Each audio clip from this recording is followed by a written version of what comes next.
예레미야가 아직 시대 뜰에 갇혀 있을 때에 여호와의 말씀이 그에게 두 번째로 임하니라. 이르시되 이를 행하시는 여호와, 그것을 만들며 성취하시는 여호와, 그의 이름을 여호와라 하는 이가 이와 같이 이르시도다. 너는 내게 부르짖으라. 내가 네게 응답하겠고 네가 알지 못하는 크고 은밀한 일을 네게 보이리라. 아멘.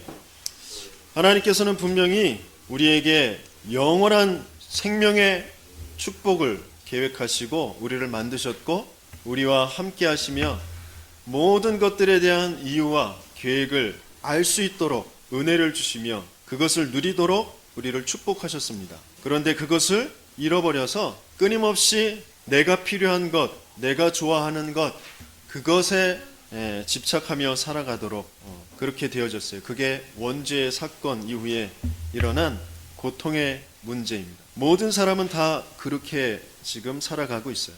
아무리 인격적으로 훌륭해 보여도 겉으로 보기에는 별 문제 없는 것 같이 돈도 있고 권력도 있고 지식도 있고 많은 것을 가지고 있는 것 같지만 하나님을 모르고 있는 사람은 고통 속에 있을 수밖에 없습니다.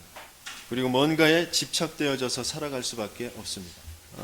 하나님은 저와 여러분들에게 집착이 아니라 집중의 축복 속에 모든 것들의 균형을 잡고 모든 것들의 바른 이해를 가지며 그것을 다스리고 정복할 수 있는 그 하나님이 원래 주신 그 축복을 회복하도록 구원하셨고 지금 함께 계시며 우리를 인도하고 계신 줄 믿습니다. 그래서 우리의 명철을 의지하지 말라고 하셨어요. 범사에 하나님을 인정하라고 하셨어요. 그러면 반드시 우리의 길을 지도하실 것이라고 약속하셨습니다. 하나님은 말씀을 통하여서 우리에게 모든 부분을 알게 하시고 인도하시고 그것을 성취해 가십니다. 그런데 성경에 보면 그 하나님의 인도를, 하나님이 살아계심을 자꾸 놓쳐버려서 보여지는 것도 자신이 좋아하는 것, 거기에 집착하면서 살아가는 사람들이 많이 있습니다. 그 집착의 대명사가 바로 사울왕입니다. 사울왕. 또 그 반대로 사울왕과 함께 있으면서 사울왕의 그 집착 때문에 많은 어려움 속에 있는 것 같지만 오히려 하나님을 향한 그 집중을 통하여서 그 어려움이 최고의 발판이 되게 한 다윗이 있습니다. 그래서 집중의 대명사는 다윗입니다. 그래서 오늘 집착과 집중, 나는 어디에 조금 발을 더 많이 담그고 있는지, 나는 어디에 이제 그래서 향해야 할지 그런 부분을 다시 점검해 봐야 되겠습니다. 집착이라는 것은 그 영적인 문제에서 온 정신의 문제입니다. 하나님을 모르고 사탄에게 속은 그 거짓말, 네가 하나님처럼 될 거야 라는 그 거짓말에 속아서 이제 내가 원하는 대로, 내가 좋은 대로 살아가려고 하는, 그래서 내 피림이 되어지는 그 바탕 속에서 뭔가 내 이름을 높이고자 하는 그 바벨탑을 쌓는 그 속에서 오게 되어지는 정신의 문제입니다. 그 집착은 어떤 면에서는 이제 극단적인 그런 것들이, 극단적인 어떤 행동이나 선택이나 그런 것들이 나오게 되어지고요. 굉장히 이제 감정적이 되어집니다. 이 집착의 중요한 이제 순서일 수도 있고 어떤 특징일 수도 있습니다. 첫 번째는 집착하는 사람들은 대부분 다 사람들의 말에 굉장히 신경을 쓰고 거기에 집착하게 되어져. 말에 걸리게 되어져. 이 사울왕도 처음에는 굉장히 준수한 사람이었어요. 굉장히 겸손한 사람이었어요. 사람 앞에 나서길 좋아하지 않았던 그런 사람이었어요. 그런데 왕위에 오르고 난 다음부터 이상해졌어요. 그리고 또 이 다윗이 등장하면서 더 이상해졌습니다. 사람들이 이제 블레셋 골리앗을 무찌르고 이제 블레셋 군대를 무찌른 뒤에 이렇게 말하죠. 사울이 죽인 자는 천천히요, 다윗은 만만히로다. 사람들 좀 눈에 보여지는 대로 막 아무 생각 없이 말하는 사람들 많이 있잖아요. 그런 사람들의 특징은 자기는 걸리는 게 없어요. 그래서 자기는 아주 쿨해. 근데 다른 사람들은 아주 상처를 많이 받는지 안 받는지 그런 거 신경 쓰냐? 뭐 그러면서 자기는 굉장히 쿨한 척 하는데 그렇지 않죠. 말도 좀 가려서 할 줄 알아야 돼요. 아무튼 그런데 이 사람이, 이 집착하는 사람들은 이 말에 잘 걸려요. 그래서 그 말을 이제 뭐요? 나는 천천히고 다윗은 만만이야? 이게 뭔 말이야? 내가 왕인데? 그걸 계속 곱씹고 그러다 보니까 어떻게 돼요? 그 뒤에 보니까 다윗에게는 만만을 돌리고 나에게는 천천만 돌리니 그가 더 얻을 것이 나라 말고 무엇이냐? 나라를 저 다윗이 가져가겠구나. 그러는 거예요. 그러면서 어떻게 돼요? 그날 후로 사울이 다윗을 주목하였다라고 그랬어요.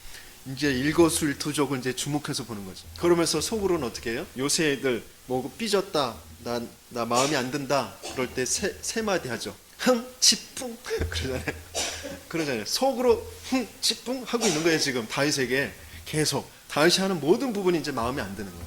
그러고 있어요. 그게 집착하는 사람, 말에 걸린 사람들. 예. 우리 교회 안에서도 그런 말에 걸리면, 또 가정에서도, 학교 뭐 직장에서 이 말에 걸리면 이 속으로 꽁 하게 되어진, 흥치뿡 하고 있는 그런 사람들이 이제 많이 있게 되었죠. 그런데 중요한 문제는 뭐냐면 이게 영적인 것에서부터 바탕이 온 것이라. 그러니까 여기에 뭐가 역사하느냐? 사탄이, 마귀가 틈을 노려서 거기에 역사한단 말이에요. 사무엘상 18장 10절에 이렇게 말씀하고 있어요. 그 이튿날 하나님께서 부르시는 악령이 사울에게 힘있게 내림에 그가 집안에서 정신없이 떠들어대므로 다윗이 평일과 같이 손으로 수금을 타는데 그때 사울의 손에 창이 있는지라. 그렇게 흥치풍, 마음에 뭐가 말에 걸리고 있고 집착되어지는 뭔가에 걸리고 있을 때, 곧 하나님이 주시는 그 평안, 하나님으로부터 오는 그런 모든 것에 대한 이해, 이런 것들이 없이 내가 원하는 대로, 내가 좋은 대로, 내가 이름을 높여야 되겠다라고 하는 것 속에서 다른 사람의 말이 걸려서 내가 지금 뭔가 이렇게 딱 걸려 있을 때 사탄이 역사한단 말이죠. 그래서 어떻게 해요? 정신없이 종일 떠들어댄다고 그랬어요. 혼잣말을 막 하고 그래요. 설거지 하다가도 뭐 진짜 그럴 수가 있어? 내가 짠 그러면서 혼잣말 하는 거예요. 예? 공부하려다가도, 예? 공부하다가도 막 펜 다 던지면서 어휴 진짜 생각하면 열받아 죽겠네? 뭐 그러면서 그러는 거예요. 그런 게 자꾸 떠올라요. 그런데 그게 더 심해지면, 보통 사람들 대부분 그런 것들이 있죠. 하지만 이게 심해지면 나 계속 중얼중얼 하는 거예요. 계속 다니면서 뭐라고 막 중얼거리면서 다니다 보면 그런 사람들 많이 보실 거예요. 물론 이제 헤드셋 하고서 이제 통화하는 사람들도 있지만 그것 말고 그냥 막 중얼거리는 사람들 많이 있어요. 그런 사람들에게 뭐가 역사한 거라고요? 사탄이, 악령이. 그런데 이 악령이 어떤 악령이라고 했어요? 하나님께서 부리시는 악령이랬어요. 하나님께서 악령을 부리시는 건 아니죠. 그런데 왜 이런 표현이 되어 있냐면 조금 그러니까 해석의 차이인데, 하나님으로부터 나온 영, 그런데 그게 악한 영이다라는 거예요. 악해졌다는 말이에요. 타락했단 말이에요. 그죠? 사탄이 하나님과 비견되어지는 어떤, 하나님의 입장에서 하나님은 선이시고 사탄은 악이고 이렇게 대등하게 싸움을 벌이는 그런 존재가 아니란 말이에요. 사탄 악령은 하나님 저 밑바닥에 있는 거예요. 하나님이 만드신 모든 것은 하나님으로부터 나왔는데 이 사탄 악령들은 자기들을 만드신 그 창조주이신 하나님과 자기가 비기고 싶어서, 자기도 그처럼 높아지고 싶어서 타락해 버렸단 말이죠. 그래서 악한 그 생각을 가지고 이제 사람들에게도 그 악한 생각을 불어넣는, 타락시키는 그런 영이란 말이에요. 그래서 여기서 부리신이라는 그 단어는 그 하나님으로부터 창조되었지만 하나님 그 악한 생각에 빠져 있는 그런 뜻인 거예요. 그래서 하나님이 죄를 조장한다, 하나님이 악한 그 영들을 부려가지고 악한 생각을 한다, 그렇게 해석되어지는 것이 아니죠.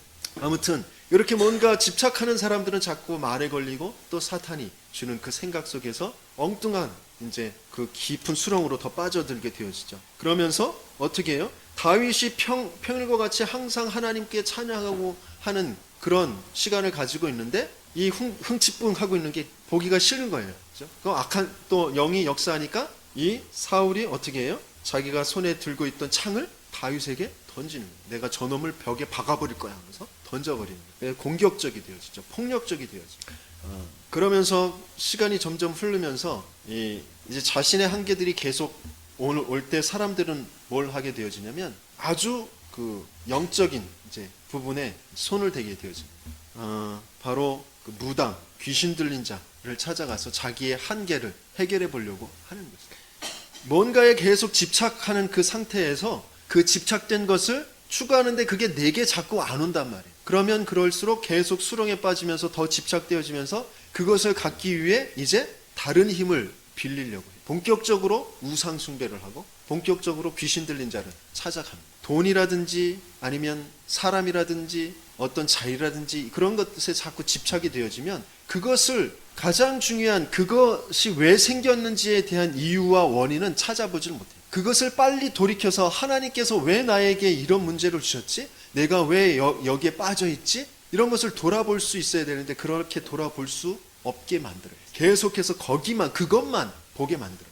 그러면서 이 무당을 찾아가게 되어집니다. 그런데 그래도 문제는 해결되어지지 않죠. 오히려 더 심각해지게 되어집니다. 그러면서 마지막 이제 아주 최후의 순간이 오게 되어집니다. 전쟁에 아주 패하게 되어집니다. 이 마지막 순간에도 돌이켜서 하나님 왜 그러십니까? 하나님 내가 하나님 앞에 무엇을 범죄했습니까? 하나님의 뜻과 계획이 무엇입니까? 내가 어떻게 해야 됩니까? 라고 물어봐야 되는데 스스로 극단적인 이제 선택을 하게 되죠. 나 이제 끝났구나. 나 끝났는데 마지막 자존심. 내가 저 적들한테 죽임을 당하기는 너무 싫다. 너무 고통스럽고 너무 두렵고 차라리 내가 죽겠다. 그러면서 병사 보고 나를 칼로 찔러라. 그러는 거예요. 그런데 그 병사가 감히 자기가 모시고 있는 왕을 찔를 수가 있나요? 없으니까 자기 스스로 칼에 엎드러져서 죽습니다. 그런데 그 옆에 있던 병사도 추궁을 당할 게 뻔하니까 자기도 죽게 되어지. 이렇게 뭔가에 집착되어져서 극단적인 선택을 하는 사람 주변은 다 이제 흑암에 덮이게 되어져. 또 똑같이 고통 속에 들어가게 되어집니다.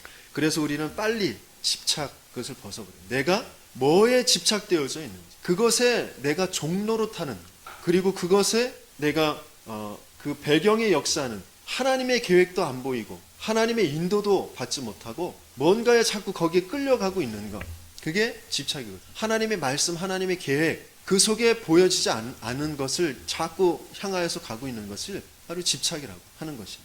우리에게도 분명히 그런 것들이 있어요. 그런데 그 반면에 다윗은 굉장한 집중을 하게 되어져요. 집중을 하게 되어질 때 모든 부분에 치유의 역사가 일어나요. 마음과 생각이 치유가 되어지고 평안해지고, 그리고 중요한 삶의 균형이 잡히게 되어져요. 집중을 하게 되어질 때 바른 집중, 하나님께서 주시는 하나님으로, 또 하나님의 말씀으로, 하나님의 계획으로 집중할 수 있게 되어질 때 모든 부분에 균형이 생기게 되어지고 여유가 생기게 되어져요. 근데 집착되어지는 사람들은 여유가 없어요. 항상 바빠요. 항상 허둥지둥 하게 되어져요. 그리고 모든 부분에 균형이 잡혀지지가 않아요. 계속해서 쫓겨가면서 살아가게 돼요. 그래서 이런 부분들을 이제 바로 잡을 수 있어야 됩니다. 왜냐하면 거기에 하나님의 손이 움직이고 계시기, 하나님이 함께 하시고 하나님이 역사하시기 때문에 거기에는 하나님의 나라가 임하여지는, 거기에는 곧 그리스도가 역사하게 되죠. 그리스도가 역사한다는 건 뭐죠? 모든 묶여져 있는 것에서 해방되어지는 자유가 역사하는 것이죠. 그리스도가 역사한다는 것은 무엇이죠? 악한 영 사단, 거짓으로 자꾸 나를 종로로 시키는 그 사단에게서 완전하게 승리가 하게 되어지는 것이죠. 그리스도가 역사한다는 건 하나님이 함께 하시는, 하나님이 길을 여시는 그 축복의 인도를 받게 되어진다는 그런 역사가 바로 집중 속에 있게 되죠. 어떤 집중이냐? 바로 말씀의 집중이에요. 다윗은 계속해서 말씀에 집중했어요. 오만한 자의 자리에도 또 죄인의 길에도 그죠? 서지 않고 계속해서 하나님께서 주시는 그 길의 인도를 받게 되어졌는데, 왜 그렇게 되어졌느냐? 시편 1편 2절의 말씀에 뭐라고 하셨죠? 오직 여호와의 율법을 즐거워하여 그의 율법을 주야로 묵상하는 것.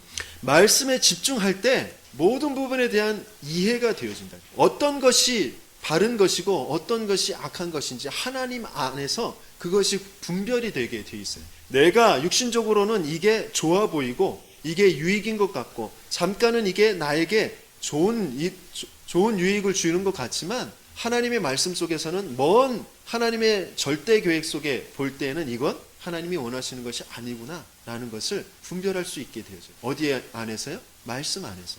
그러면서 그것이 잠깐은 육신의 어려움과 고통이지만 마음과 생각에는 항상 평안이 오게 되어지죠.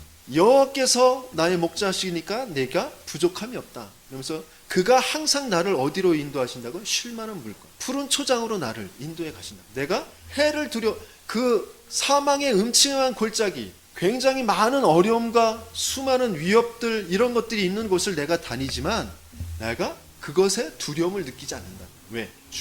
주께서 나를 안위하시고 나와 함께 하시기 때문에. 주의 막대기와 지팡이가 나를 안위하시기 때문이죠. 그것이 뭐냐? 바로 말씀 안에 있는 자, 그리스도 안에 있는 자의 그런 고백이단 말이죠. 그러면서 청년의 때에 이런 고백을 했어요. 시편 119편 11절에 이렇게 말씀합니다. 내가 주께 범죄하지 아니하려 하여 주의 말씀을 내 마음에 두었나이다. 우리 렘넌트들이, 우리 정말 모든 믿음의 백성들이 마음에 무엇을 두어야 하는 하나님의 말씀을 듣는 그 시간을 가질 때 모든 부분에 참된 치유와 삶의 균형과 그리고 하나님의 역사를 볼 수 있게 되어집니다. 다윗이 그것을 가장 잘했어요. 혼자 있을 때, 외로울 때, 그리고 급박한 상황에 있을 때, 죽음의 위협에 있을 때 항상 말씀을 붙잡아요. 그래서 그 말씀대로 모든 것들을 해석하며 말씀대로 인도를 받았다. 그러면서 가장 잘했던 것이 그 말씀이 있으니까 당연히 현실과 말씀이 갭이 있잖아요. 현실과 말씀에 분명히 갭이 있어요. 그것 때문에 기도하게 되어지는 것이고 기도의 집중이 거기에서 생기는 것이고 하나님은 분명히 나를 지키시고 아니하신다고 그랬는데 지금 곰과 사자가 양 우리에 들어와서 양을 낙탈해 간단 말이에요. 나를 또 위협한단 말이에요. 그러니까 나는 기도할 수밖에 없는. 하나님은 분명히 나와 함께 하시고 나를 지키신다고 하셨는데 나를 죽이려고 사울 왕이 쫓아오고 군인들이 쫓아온단 말이에요. 그죠? 그러니까 기도할 수밖에 없는 것입니다. 현실과 말씀의 갭 때문에 하나님께서는 우리에게 기도의 집중을 갖고 그런데 집착하는 사람들은 말씀을 갖지 못하고 있기 때문에 말씀에 집중이 안 되어지기 때문에 그 현실만 자꾸 본다. 내가 원하는 것만 자꾸 본단 말이에요. 그러니까 기도도 되어지지 않아요. 기도도 어떤 기도예요? 그거 나 달라고. 내가 필요한 거 그거 나 달라고. 그것만 한단 말이에요. 그러니까 그것은 올바른 기도가 되어질 수가 없게 되어집니다. 기도의 집중. 다윗은 아침에 또 저녁 때에 기도에 집중하는 시간을 가져. 아침에 주께서 나의 소리를 들으시리니 아침에 내가 주께 기도하고 바라리이다. 그랬어요. 또 내 마음을 시험하시고 밤에 내게 오시어서 나를 감찰하셨으나 그랬어요. 그 하나님과 계속해서 대화하고 하나님께 아뢰고 또 하나님의 말씀을 통해서 나를 점검하고 하는 시간을 계속 가졌다. 아침에 밤에. 저와 여러분들에게도 이런 시간이 10분만이라도 조금 깊게 30분, 1시간만 있다면 삶의 전체 하나님의 역사를 보게 되어져요. 그래서 그 시간을 좀 짜보시라는 거죠. 그 시간 한번 결단해 보시고 하나님 앞에 간구해 보십니다. 하나님 이 시간에 꼭 말씀에 집중하고 기도에 집중할 수 있도록 하나님 내게 은혜를 달라. 나를 붙잡아 달라고 기도하시면서 실천해 보십니다. 다윗의 응답을 분명히 받게 되실 줄 믿습니다. 왜? 다윗의 하나님은 지금도 살아서 우리와 함께 하시고 계시기 때문에. 시편 40편 1절 2절 우리 같이 읽겠습니다. 내가 여호와를 기다리고 기다렸더니 귀를 기울이사 나의 부르짖음을 들으셨도다. 나를 기가 막힐 웅덩이와 수렁에서 끌어올리시고 내 발을 반석 위에 두사 내 걸음을 견고하게 하셨도다. 기가 막힐 일이 있어요. 아휴, 어쩜 이런 일이 생겨? 그런 일이 있어. 그런데 거기에서 우리를 끌어올리셔서 내 발을 어디에 두게 하신다고요? 반석에 두게 하신다. 그 반석은 뭐예요? 그리스도. 그리스도를 누가 감히 감당할 수 있겠어요? 이 세상 70억 인구가 다 덤벼도 그리스도를 이길 수가 없어요. 저 사탄이 아무리 힘과 능력이 있어도 그리스도께서 완전히 그 사단의 머리를 박살내신 줄 믿습니다. 우리의 발을 그 반석 위에 두게 하시겠다고 약속하십니다. 그래서 조금만 여호와를 기다리고 기다리는 그 시간, 여호와를 찾고 찾는 그 시간, 하나님이 분명히 나를 만나러 오신 그 말씀의 주인공이신 그 그리스도를 기억하며 말씀에 조금만 집중하는 그 시간 가질 때에 분명히 응답을 주실 줄 믿습니다. 그러면서 우리는 모든 시간 속에 다윗이 찬양을 한 것을 볼 수 있게 되어져요. 얼마나 찬양했냐? 시편 119편 164편에 보니까 내가 하루 7번씩 주를 찬양하나이다 그랬어요. 7번이라는 것은 숫자로 세서 7번 했다라는 게 아니에요. 7이라는 수는 완전수라고 그랬죠. 24시 내 생 전체를 찬양하면서 살았다라. 그래서 시편에 보면 계속해서 찬양하죠. 나의 반석이신 여호와를 찬송한다 그랬어요. 또 145편은 왕이신 나의 하나님을 내가 주를 높이고 또 영원히 주의 이름을 송축하리이다 그랬어요. 또 시편 150편에는 할렐루야 그의 성소에서 하나님을 찬양하며 그의 권능의 군창에서 그를 찬양할지어다 그랬어요. 마지막 시편의 마지막 절엔 뭐라고 해요? 호흡이 있는 자마다 여호와를 찬양할지어다 그랬어요. 말씀이 하나님의 계획이 뭔지, 하나님의 약속이 뭔지, 하나님의 지금 인도가 어떤 시간표인지 그 현실 속에서 그리고 내가 하나님과 대화하며 하나님이 나의 마음을 감찰하시는 그 시간을 가질 때에 당연히 되어줄 수밖에 없는 것. 하나님은 우리를 하나님을 알 수 있는 존재로 만드셨어요. 나 존재 자체가 너무너무 큰 은혜인 것이에요. 너무너무 큰 하나님의 축복인 것이죠. 우리는 찬양할 수밖에 없는 그런 존재로 만드셨어요. 그런데 왜 우리가 감사가 안 되고 찬양이 안 되냐? 내 생각과 마음이 사단이 준 그 거짓에 집착되어 있기 때문에. 난 돈이 없는데, 난 못생겼는데, 난 인기가 없는데, 난 뭐가 없는데, 난 뭘 못하는데, 난 뭔가 사단이 주는 그런 거짓된 메시지로, 세상이 준 거짓된 그런 메시지로 내가 자꾸 집착되어 있기 때문에, 그러면서 하나님의 약속과 언약의 말씀이 내 마음에, 내 생각에 지금 돌아가고 있지 않기 때문에 기도도 안 되어지고 찬양도 안 되어지고 감사가 안 되어지고. 하나님은 우리를 영원한 존재의 그 축복 속에 만드셨어요. 영원한 생명을 갖도록 우리를 만드셨어요. 그리고 그것을 잃어버린 그 원죄의 사건, 그 사탄에게 종노토하며 영원한 죄와 지옥에 갈 수밖에 없는 그것에서 나를 건지시기 위해 나의 모습으로, 인간의 모습으로, 고통의 모습으로, 저주의 모습으로 오셔서 그 죄와 저주와 고통을 완전히 십자가에서 피 흘리심으로 끝내주셨다면, 그 그리스도의 일을 이루셨다면, 그런데 우리가 뭘 지금 찬양하지 못하고 감사하지 못하고 있냔 말이에요. 사단이 속이니까 현실 속에서 자꾸 속인단 말이에요. 구원받은 하나님의 자녀 흥치뿡이다. 돈도 없는 게, 차도 없는 게, 직장도 제대로 된 게 없는 게, 그렇게 자꾸 속여요. 내 안에서 자꾸 참소해요. 그렇지 않아요. 제가 오늘 이제 필리핀에 사역을 가는데, 제가 다짐하는 게 뭐냐면 감정적이 되어지지 않다. 그러니까 박애주의적인 그런 감정적인 것들이 너무 올라가지 않다. 물론 현실적으로 필리핀이나 아프리카나 현실적으로 볼 때 우리보다 너무 열악한 상황에서 살고 있는 건 맞아요. 하지만 내가 그들보다 낫다고 여길 수는 없는 거죠. 하나님은 거기도 살아계시고 하나님은 거기에도 지금 그리스도의 역사를 이루어 가시고 계셔요. 그리스도 말고 가치의 기준이 되어지는 건 내 생각이고 내 기준이고 인간적인 것일 뿐이란 말이에요. 그들을 내가 불쌍히 여겨야 될 것이 아니란 말이에요. 그들이 불쌍한 건 그리스도를 모르는 것, 그것이 불쌍한 것이지 지금 돈이 없고 못 살고 못 먹고 그것이 불쌍한 것이 아니에요. 인간적인 불쌍함은 물론 있겠죠. 그래서 우리가 여유 있게 있는 것, 그들을 좀 도와주고 보살펴주고 해야 되겠죠. 그건 당연한 인간적인 도리일 것이에요. 하지만 가장 중요한 가치 기준은 그리스도여야 돼요. 이 땅에 살아가면서도 마찬가지예요. 돈 많이 있다, 좋은 집에 산다, 성공했다고 출세했다고 어떤 좋은 직장에 다닌다, 그렇다고 해서 그 사람들이 부러워할 존재가 아니란 말이에요. 참된 가치의 기준, 그것을 우리는 바로 가지고 있어야 돼요. 그럴 때에 사도행전 13장 22절에 보면 이렇게 말씀하시고 계세요. 21절 22절 제가 읽겠습니다. 사도행전 13장입니다. 그 후에 그들이 왕을 구하거늘 하나님이 베냐민 지파 사람 기스의 아들 사울을 40년간 주셨다가 패하시고 다윗을 왕으로 세우시고 증언하여 이르시되 내가 이새의 아들 다윗을 만나니 내 마음에 맞는 사람이라 내 뜻을 다 이루리라 하시더니 그랬어요. 하나님의 뜻에 맞는 사람, 그것이면 되거든요. 다른 가치 기준이 없어요.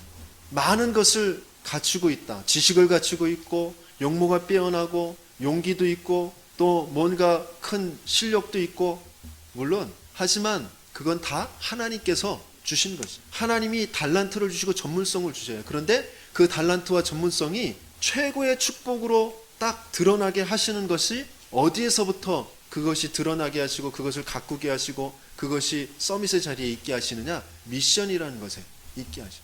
다윗이 하나님이 주신 그 양들을 지키는 일에 최선을 다하기 위해서 하나님의 말씀을 붙잡고 기도하면서 자기에게 주신 그 달란트를 발견하고 연마했단 말이에요. 그 미션 때문에, 하나님이 내게 주신 그 사명 때문에. 그러면서 내가 너를 이제 왕으로 세우겠다라고 하셨어요. 그래서 왕이라는 그 미션 때문에 그 자기가 가지고 있는 그 물맷돈 던지는 그 일이 나라를 구하는 그 축복으로 열매를 맺게 되어지는 거죠.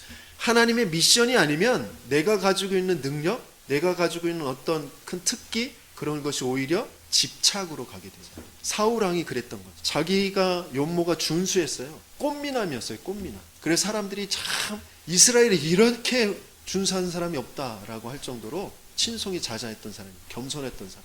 그런데 그것이 이제 나중에 오히려 집착으로 가게 되죠. 내가 가지고 있는 어떤 특기, 내가 가지고 있는 장점, 그것을 하나님의 미션 속에서 바라보지 못하면 오히려 그것은 나를 죽이는, 내가 뭔가에 다른 것에 집착하게 되어지는, 그것에 빠지게 되어지는 것이죠. 요새 사람들은 다 외모에 집착하고 있습니다. 그 외모 가지고 뭐 할 건데? 하나님이 주시는 미션이 아니면 그 외모는 소용이 없어요. 외모가 또 외모와 어떤 인품이 쓰임받았던 사람이 있어요. 누구죠? 에스더입니다. 하나님의 미션 때문에 주신 그것을 사용할 때 그것이 빛나는 것이고 그것이 나라를 구하는 일이 되어지는 거, 하나님의 절대 계획을 이루는 일이 되어지는 것이에요. 그것 때문에 있으면 되는 것이에요. 그런데 그것 아닌데 그냥 내가 이뻐야 되고 다른 사람한테 인기를 얻어야 되고 그것이 집착되어지는 그 중요한 밑바닥에는 가치 기준이 나에 있는 거예요. 가치 기준이 육신적인 것, 물질적인 것에 있는 것이라. 그리고 내 이름을 높이겠다라는 것. 그게 다 창세기 3장, 창세기 6장, 창세기 11장에 나옵니다. 하나님이 가장 싫어하는 것 속에 있는 거예요. 균형 잡힌 삶 속에서 하나님이 주신 나의 것, 외모도 가꿀 수 있어요. 또 임성도 가꿀 수 있어요. 당연히 그렇게 해야 되겠죠. 그죠? 다른 사람을 살릴 이유 때문에 하나님이 주시는 그 미션을 세계복음화라는 그것을 이루기 위해서 많은 사람을 제자로 삼기 위해서 그것이 필요하다면 그것을 가꾸고 그것을 키워야 되겠죠. 하지만 내 인기, 내 이름 그것 때문에 그것을 키우려고 하는 것은 집착이라는 거예요. 그래서 하나님께서는 우리에게 이제 본론적으로 분명히 우리에게 응답하겠고 우리에게 보이시리라 라고 약속하셨어요. 그 기도의 비밀을 가져야 돼요. 예레미야 이때는 아주 현실적으로 어려운 때입니다. 지금 이제 바벨론의 모든 성이 지금 포위된 상태예요. 그리고 포로가 많은 사람들이 지금 포로로 지금 잡혀가 있는 상태이고요. 그러면서 예레미야는 지금 감옥에 갇혀져 있어요. 조금 있으면 이제 최악의 상황이 이제 벌어질 것입니다. 그런 속에서 하나님께서는 부르짖으라라고 내가 네게 응답하겠다. 또 네가 알지 못하는 크고 은밀한 일을 네게 보이리라라고 약속하셨습니다. 어떤 현실 앞에서도 어떤 최악의 상황이라 할지라도 우리가 굳게 붙잡아야 될 것은 나는 구원받은 하나님의 자녀다. 영원한 생명을 가진 자고 영원히 세상 끝날까지 너희와 항상 함께 있을 것이다. 하나님은 나와 지금 동행하시고 나를 인도하고 계시다라는 것을 인정하는 것이죠. 확신하는 것이죠. 그러면서 반드시 하나님은 내가 기도하는 것을 들어서 응답하실 것이죠. 그것을 확신하는 것입니다. 우리의 모든 부분의 현실 속에서 물론 여러 가지 일들 내가 처리해야 될 것들이 많이 있습니다. 하지만 그 일을 누가 하느냐? 내가 하는 것 같지만 모든 시작과 끝이 하나님께 있다라는 것을 우리는 인정하고 그것을 붙잡아야 돼요. 모든 일은 하나님께서 주신 것이고 하나님의 방법대로 해가야 되는 것이고 하나님께서 맺으셔야지 참된 응답으로 성공으로 열매를 맺게 되어지는 것이죠. 그런데 많은 사람들이 다 그 일을 있는 것을 내가 발견해서 내 능력으로 내 실력으로 그것을 나를 위해서 내가 생각하는 내가 원하는 그 목표를 향하여서 하려고 하니까 그것을 이루어 놓고도 어려움을 당하는 거예요. 그것을 이루어 놓고 오히려 더 허무와 집착 속에 또 빠지게 되어집니다. 모든 것은 하나님이 만들어 놓으신 거예요. 그것을 하나님께서 이유를 가지고 그것을 주셨기 때문에 그것을 찾고 그 일을 이루시는 그 방법도 하나님 안에서 찾아야 된다. 일을 행하시는 여호와 그것을 지어 성취하시는 여호와.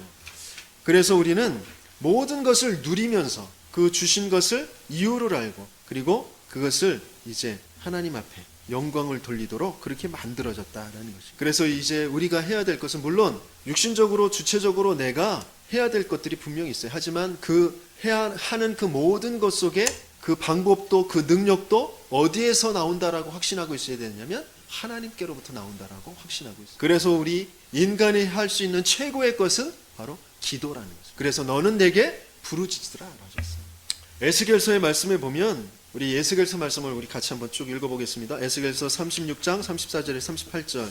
전에는 지나가는 자의 눈에 황폐하게 보이던 그 황폐한 땅이 장차 경작이 될지라 사람이 이르기를 이 땅이 황폐하더니 이제는 에덴 동산 같이 되었고 황량하고 적막하고 무너진 성읍들에 성벽과 주민이 있다 하리니 너희 사방에 남은 이방 사람이 나 여호와가 무너진 것을 건축하며 황폐한 자리에 심을 줄을 알리라. 나 여호와가 말하였으니 이루리라 그랬어요.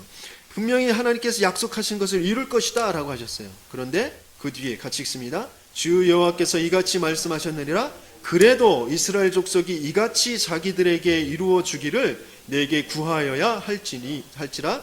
내가 그들의 수요를 양떼같이 많아지게 하되 제사 드릴 양떼 곧 예루살렘이 정한 절기에 양무리같이 황폐한 성읍을 사람의 때로 채우리라. 그리한즉 그들이 나를 여호와인 줄 알리라 하셨느니라 그랬어요. 하나님은 분명히 절대 계획을 가지고 계셔요. 약속하셨어요. 그 약속을 분명히 이루실 것이라고 하셨어요. 만군의 여호와께서 맹세하여 이르시되 내가 생각한 것이 반드시 되고 내가 경영한 것을 반드시 이루리라 약속하셨어요. 맹세하셨어요. 그런데 뭐라고 하셨죠? 너희들이 그래도 그렇게 되게 해달라고 구해야 할지라. 왜? 내가 이룬 것을 그래야 너희들이 알 것 아니냐라는 것이죠. 그러면서 이사야서 62장 6절에서 12절에는 주야로 계속해서 잠잠하지 않게 해라. 너희들이 파수꾼으로 서서 여호와로 기억하시게 하고 여호와로 쉬지 못하시게 하라라고 하셨어요. 그러면서 이제 너희가 그동안 빼앗겼던 그 모든 것들, 원수에게 빼앗겼던 것들 다시는 빼앗기지 않게 하실 것이다 라고 약속하셨어요. 그래서 그 뒤에 뭐라고 하셨냐? 마지막에 보면 사람들이 너를 일컬어 거룩한 백성이라 여호와께서 구속하신 자라 하겠고 또 너를 일컬어 찾은 바 된 자요 버림받지 아니한 성읍이라 하리라 하겠어요. 우리가 자꾸 잃어버리고 빼앗기고 사람들한테 손가락질 당하고 업신여기는 건 종일종야 일하시는 그 하나님의 일하심을, 그 하나님의 성취하심을 볼 수 없도록 기도하지 않기 때문에 종일종야로 쉬지 않고 여호와로 기억하시게 하고 기도하시게 하는 저와 여러분들에게 예수님께서 축원합니다. 기도는 반드시 응답이 되어집니다. 그 그리스도의 이름으로 그 믿음으로 구한 것이 반드시 성취되어져요. 백부장은 그 하인이 같이 오지도 않았어요. 그런데 주님께서 명령만 하시면 그대로 될 줄 믿습니다. 그 믿음을 가지고 있을 때 그렇게 되리라 라고 말씀하셨는데 그 즉시 하인이 나으니라. 그 즉시로 응답받는 그런 것이 있습니다. 또 사도행전 3장에 보면 베드로, 요한이 성전에 올라갈 때 그 안진뱅이를 보고 은과 금은 내게 얻거냐 내게 있는 것으로 네게 주노니 나사렛 예수의 이름으로 걸으라 그랬더니 그 즉시 다리에 힘이 생겨서 뛰어 다니면서 하나님을 찬양했다고 그랬어요. 그 즉시 응답이 오는 것이죠. 또 바울이 귀신 들린 점수라는 여종을 보고 그에게 예수 그리스도의 이름으로 내가 내게 명하노니 그에게서 나오라 하니 그 귀신이 즉시 나오니라 그랬어요. 특별히 어떤 영적인 사실, 흑암의 세력을 꺾는 기도는 반드시 즉시 응답이 오게 되어줄 줄 믿습니다.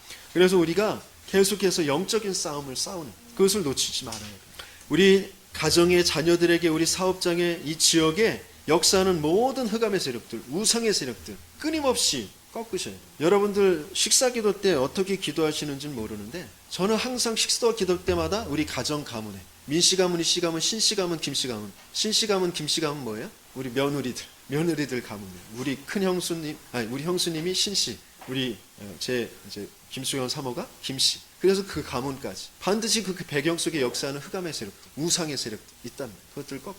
그리고 이 남양주의 진접에 오남에 역사하는 우상의 세력, 그것을 꺾는다. 어느 날 반드시 그 응답은 오게 되어지죠. 그죠? 지금도 계속해서 흑암의 세력들은 쫓겨가고 있고요. 그죠?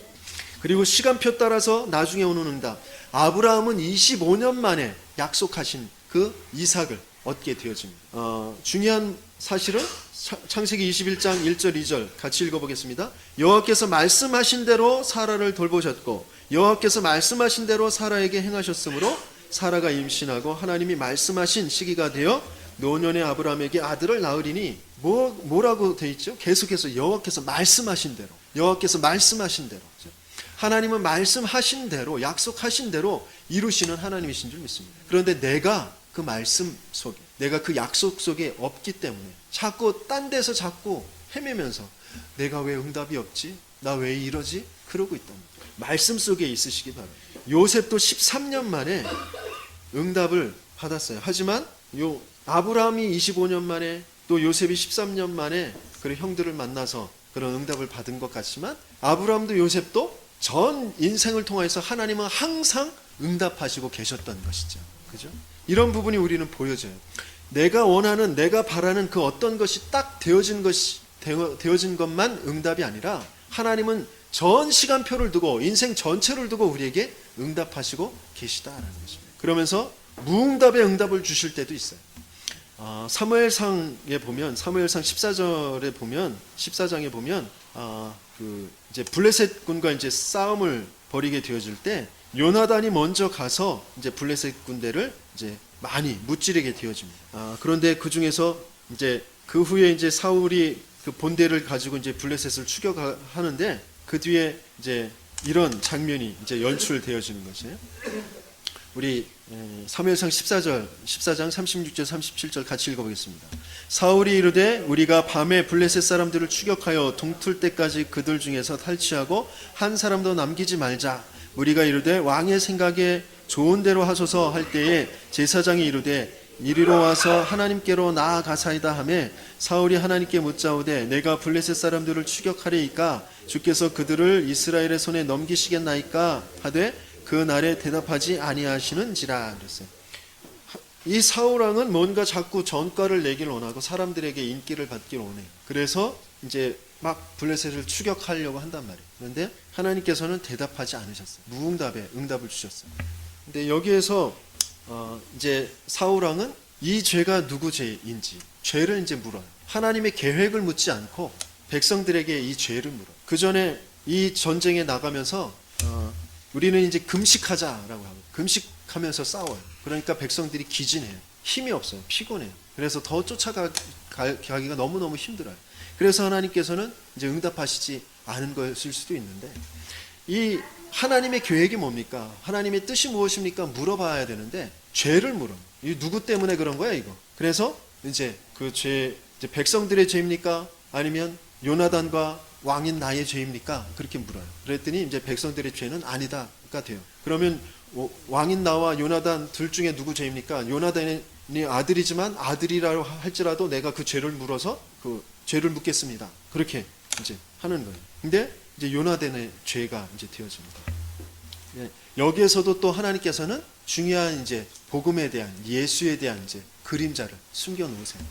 모든 것에 대한 그런 죄를 아들에게 묻게 하시는 그 비밀을 이제 숨겨 놓으셔요. 여기에서도 하나님 앞에 이게 무슨 뜻인지 이게 어떤 계획인지 물어보고 그것을 취해야 된단 말이에요. 그런데 당장에 이 요나단을 죽이려고 그래요. 그랬더니 이제 백성들이 막 말려요. 그래서 이제 하지 않거든요.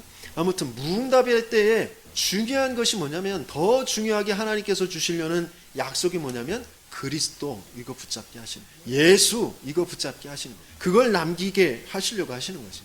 그런데 사람들은 자꾸 못 견뎌요. 무응답을 못 견뎌요. 나중에 응답 오는 거 그런 거 못 견뎌요. 지금 당장 어떻게 뭐가 착착 내 논리에 내 생각에 맞게 딱 떨어져야 속이 시원해요. 그러니까 그런 것을 자꾸 우리는 각인을 바꿔야 된다. 그러면서 또 야고보서에 보면 너희는 욕심을 내어도 얻지 못하고 살인하며 시기하여도 능히 취하지 못함으로 다투고 싸우는도다. 너희가 얻지 못하면 구하지 아니하기 때문이요 구하여도 받지 못하면 정욕으로 쓰려고 잘못 구하기 때문이다.